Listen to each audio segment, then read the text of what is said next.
Brought to you by ITEL.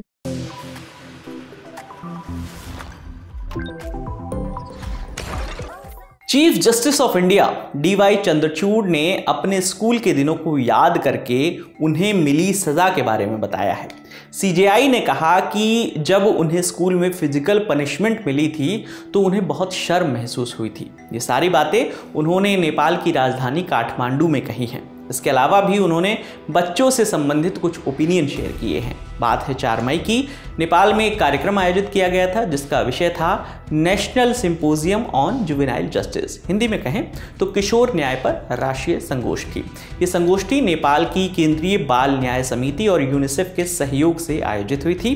कार्यक्रम में special guest of honour और की नोट स्पीकर के तौर पर CJI DY चंद्रचूड़ भी मौजूद थे। जब CJI भाषण देने पहुंचे तो उन्होंने बच्चों की परवरिश के कुछ पहलुओं पर बात की। उन्होंने कहा कि जिस तरह से लोग बच्चों के साथ व्यवहार करते हैं वो उनके दिमाग पर स्थायी प्रभाव डालता है।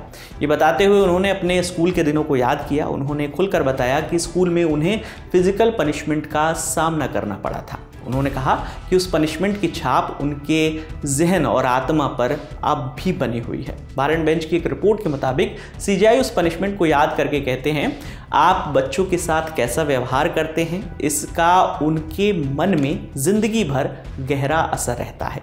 मैं स्कूल का वो दिन कभी नहीं भूलूंगा। मैं कोई किशोर अपराधी नहीं था जब मेरे हाथों पर छड़ियाँ मारी गई थी। मेरा गुनाह बस इतना था कि मैं क्राफ्ट की क्लास में सही आकार की सुई लेकर नहीं गया था। मुझे अब भी याद है मैंने अपने टीचर से विनती की थी कि वो मेरे हाथ पर नहीं बल्कि मेरे कूल्हों पर छड़ी मारे। CJI ने आगे कहा कि उन्हें अपने माता पिता को इसके बारे में बताने में बहुत शर्म आ रही थी।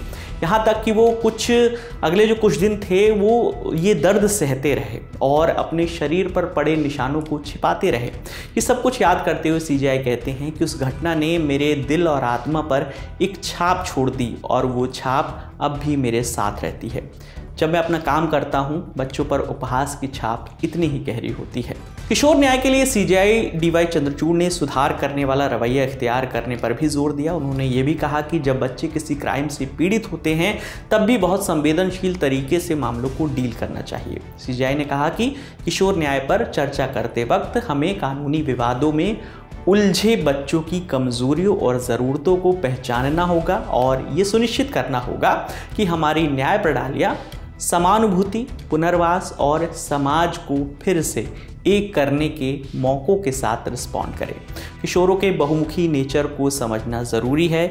न्याय और हमारे समाज के अलग अलग आयामों से इसका आपसी संबंध है, ऐसा CJI DY चंद्रचूड़ ने कहा। इंटरनेट पर गुमनामी के चलते डिजिटल प्लेटफॉर्म पर बच्चों की सामने आने वाले खतरों पर भी CJI ने टिप्पणी की।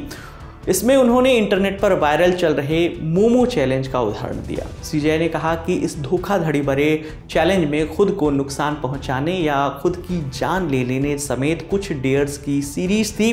हालांकि बाद में ये बंद हो गया, लेकिन इसका जो तेज़ी से फैलना है वो किशोरों की ऑनलाइन खतरों के प्रति संवेदनशीलता को उजागर करता है। कम उम्र के लोगों को शिक्षित और सुरक्षित करने के लिए सक्रिय तरीकों की ज़रूरत है। डिजिटल युग, डिजिटल साक्षरता, ऑनलाइन जिम्मेदारी व्यवहार और साइबर संबंधित जोखिमों को कम करने में माता पिता के असरदार गाइडेंस पर जोर देना ज़रूरी है। इस तरह CJI DY चंद्रचूड़ ने किशोरों और बच्चों से जुड़े कई अहम पहलुओं पर बात की, खासकर वो पहलू जिनमें कानून जुड़ा हुआ है। उन्होंने स्कूल में मिली अपनी सज़ा को भी किशोरों को कानून से मिलने वाली सज़ा के परिप्रेक्ष्य में ही उदाहरण के तौर पर बताया था। इस पूरी खबर पर आपकी जो भी राय है आप हमें कमेंट सेक्शन में ज़रूर बताइएगा। आपके लिए तमाम जानकारी जुटाई थी हमारे साथी शेख नावेद ने। मेरा नाम है विकास वर्मा। देखते रहिए दिल ललन टॉप। शुक्रिया।